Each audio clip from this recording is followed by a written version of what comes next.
7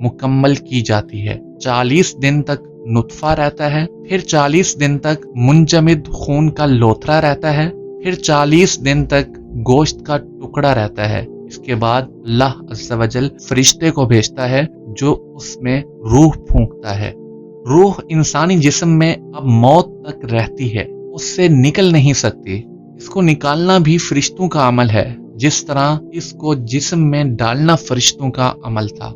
ہمیں معلوم ہے کہ روح اللہ کے حکم سے ہے، اور اس بارے میں انسان کو اتنا ہی علم دیا گیا جتنا اللہ نے چاہا، جیسا کہ اللہ تعالیٰ نے فرمایا وَيَسْأَلُونَكَ عَنِ الرُّوحِ۔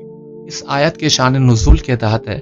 حضرت عبداللہ بن مسعود رضی اللہ عنہ فرماتے ہیں، میں مدینہ منورہ کے غیر آباد حصے میں پیارے آقا صلی اللہ علیہ وسلم کے ساتھ چل رہا تھا۔ اس دوران یہودیوں کے ایک گروہ کے پاس سے گزر ہوا، تو ان میں سے بعض افراد نے کہا ان سے روح کے بارے میں دریافت کرو، اور دوسرے بعض افراد نے کہا ان سے دریافت نہ کرو، کیونکہ ہو سکتا ہے کہ وہ کوئی ایسی بات کہہ دیں جو تمہیں پسند نہ آئے۔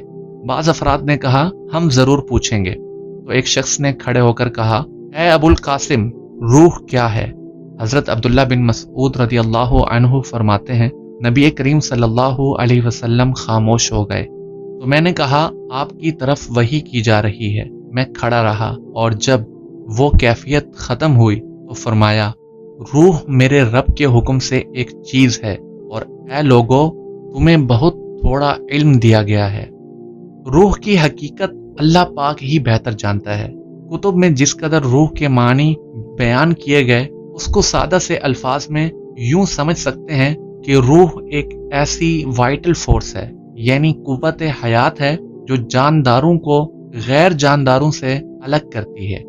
روح ایک لطیف ذات ہے جو ہوا کی طرح بدن میں سرایت کرتی ہے، جیسے پانی درخت کی ٹہنیوں میں سرایت کرتا ہے۔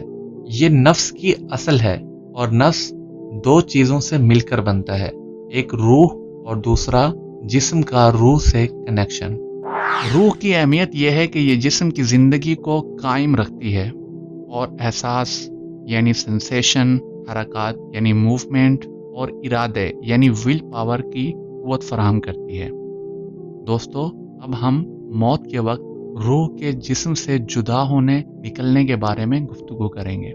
اللہ عز و جل نے قرآن پاک میں ارشاد فرمایا حتی اذا جاء احدکم الموت توفتہ رسلنا وہم لا یفرطون۔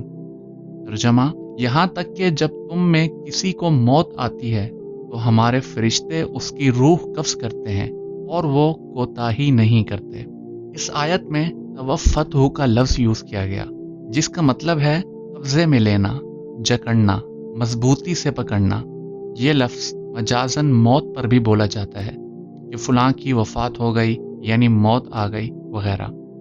اسی طرح قرآن مجید میں ایک اور آیت میں اس لفظ کا اطلاق نیند پر بھی کیا گیا ہے، جیسا کہ اللہ تعالیٰ نے ارشاد فرمایا اللہ یتوفی الانفس حین موتها والتی لم تمت فی منامها فیمسک التی قضى علیها الموت ویرسل الاخری الی اجل مسمى۔ ترجمہ، اللہ جانوں کو ان کی موت کے وقت وفات دیتا ہے، اور جو نہ مریں انہیں ان کی نیند کی حالت میں وفات دیتا ہے، پھر جس پر موت کا حکم فرما دیتا ہے اسے روک لیتا ہے اور دوسرے کو ایک مقررہ مدت تک چھوڑ دیتا ہے۔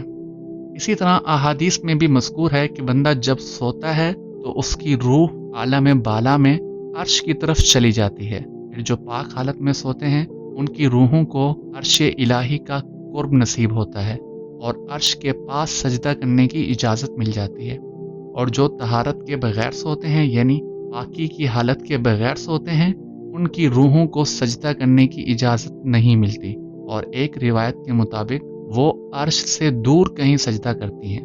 دوستو، قرآن اور احادیث مبارکہ میں یہ مذکور ہے کہ اللہ عز و جل نیند کی حالت میں روح قبض کر لیتا ہے۔ دوستو، یہاں ایک سوال ذہن میں آتا ہے کہ قرآن و حدیث میں مذکور ہے کہ اللہ عز و جل نیند کی حالت میں روح قبض فرما لیتا ہے، جبکہ ہم دیکھتے ہیں کہ انسان سونے کے دوران سانس لیتا ہے، بڑبڑاتا ہے، اسے پسینہ بھی آتا ہے، یہ سب اس کے زندہ ہونے کی نشانی ہے۔ تو اس میں تطبیق کیسے ہوگی؟ تو آئیے اس سوال کو سمجھنے کی کوشش کرتے ہیں۔ دراصل روح کی دو قسمیں ہیں، ایک حیوانی اور دوسری سیرانی۔ روح حیوانی نیند کی حالت میں بھی موجود رہتی ہے، جسم سے فقط رابطہ ٹوٹ جاتا ہے، اس لیے انسان زندہ رہتا ہے۔ اگر یہ چلی جائے تو انسان مر جاتا ہے۔ اور روح کی دوسری قسم ہے سیرانی۔ نیند کے دوران یہ روح جسم سے نکل جاتی ہے اور سیر کرتی ہے۔ انسان خواب میں جو کچھ دیکھتا ہے وہ اسی روح کی سرگرمیوں کی وجہ سے ہوتا ہے، جو گھومتی پھرتی رہتی ہے۔ جب انسان بیدار ہوتا ہے تو یہ روح بھی واپس آ جاتی ہے۔ یعنی یہ عمل قبض وہ نہیں ہے جو عمل قبض موت پر ہوتا ہے۔ نیند میں روح کا قبض کرنا جسم میں ہی ہوتا ہے اور روح کو جسم سے الگ نہیں کیا جاتا، جبکہ موت کے عمل میں روح کو جسم سے الگ کیا جاتا ہے تاکہ اسی پتلے والی حالت پر لوٹایا جائے جو آدم کی تھی۔ اسی بنا پر موت کے بعد جسم مٹی ہو جاتا ہے اور نیند کے بعد ایسا نہیں ہوتا۔ دوستو، اب بے ہوشی کی حالت کی بات کرتے ہیں۔ بے ہوشی بھی نیند ہے، لیکن گہری نیند۔ انسان کا جسم اس حالت میں کاٹ بھی دیا جائے تو انسان کو خبر نہیں ہوتی۔ جسم اس درد کی کیفیت کو محسوس نہیں کر پاتا۔ اس دوران روح جسم میں ہی ہوتی ہے، لیکن وہ درد کو محسوس نہیں کر پاتی۔ نیند اور بے ہوشی میں صرف شعور کا فرق ہے۔ نیند میں یادداشت باقی رہتی ہے۔ انسان خواب دیکھتا ہے جس میں اس کو اپنے رشتہ دار، احباب یا وہ لوگ نظر آتے ہیں جن سے اس کی ملاقات ہو، یعنی دماغ میں شعور ابھی مکمل ختم نہیں ہوا ہوتا۔ نیند میں دماغ کا ایک حصہ مکمل کام کرتا ہے اور خواب بنتا ہے۔ بے ہوشی میں اس کے برعکس یادداشت کو ختم کر دیا جاتا ہے، ساتھ ہی درد کا احساس بھی ختم کر دیا جاتا ہے۔ بے ہوشی اس طرح کی گہری نیند ہے جس میں تحت شعور بھی محدود اور شعور بھی محدود ہو جاتا ہے۔ بہرحال نیند ہو یا بے ہوشی، ان دونوں میں روح جسم میں ہی محدود کی جاتی ہے، جس کو جکڑنا یا قبض کرنا قرآن میں کہا گیا ہے۔ دوستو، اب ویڈیو کے آخری پوائنٹ کی جانب بڑھتے ہیں، جس میں ہم موت کے بعد روحیں کہاں جاتی ہیں اس پر بات کریں گے۔ یاد رہے، موت کے معنی روح کا جسم سے جدا ہو جانا ہے، نہ یہ کہ روح مر جاتی ہے۔ موت کے بعد روح کی جاننے، سننے اور دیکھنے کی طاقت نہ صرف باقی رہتی ہے بلکہ پہلے سے بڑھ جاتی ہے۔ مرنے کے بعد بھی روح کا تعلق بدن انسان کے ساتھ باقی رہتا ہے۔ اگرچہ روح بدن سے جدا ہو گئی، مگر بدن پر جو گزرے گی روح ضرور اس سے آگاہ و متاثر ہوگی، جس طرح حیات دنیا میں ہوتی ہے، بلکہ اس سے بھی زائد۔ روحوں کے بارے میں عام طور پر اس طرح کی باتیں سننے کو ملتی ہیں کہ فلاں مکان میں روحوں کا بسیرا ہے جو لوگوں کو نقصان پہنچاتی ہیں۔ فلاں جگہ ایک آدمی قتل ہوا تھا، وہاں اس کی روح بھٹک رہی ہے۔ اسی طرح یہ دعوے کیے جاتے ہیں کہ قتل ہونے والوں کی روحیں دنیا میں بھٹکتی رہتی ہیں، وغیرہ وغیرہ۔ یہ سب تصورات محض بے بنیاد اور حقیقت سے کوئی تعلق نہیں رکھتے۔ اب ہم روحوں کے مقامات پر گفتگو کرتے ہیں کہ موت کے بعد روحیں کہاں کہاں رہتی ہیں۔ کافروں کی روحیں مخصوص جگہوں پر قید ہوتی ہیں، جبکہ مسلمانوں کی روحوں کے مختلف مقامات بھی مقرر ہیں اور انہیں اور مقامات پر جانے کی اجازت بھی ہوتی ہے۔ جیسا کہ امام مالک علیہ رحمہ فرماتے ہیں، مومنوں کی ارواح آزاد ہوتی ہیں، جہاں چاہتی ہیں جاتی ہیں۔ پیارے آقا صلی اللہ علیہ وسلم کا اس بارے میں فرمان ہے کہ مومنین کی ارواح سبز پرندوں میں ہوتی ہیں، جنت میں جہاں چاہیں سیر کرتی ہیں۔ عرض کی گئی، اور کافروں کی روحیں، ارشاد فرمایا، سجین کے مقام میں قید ہوتی ہیں۔ سجین وہ مقام ہے جو 7 زمینوں کے نیچے ہے۔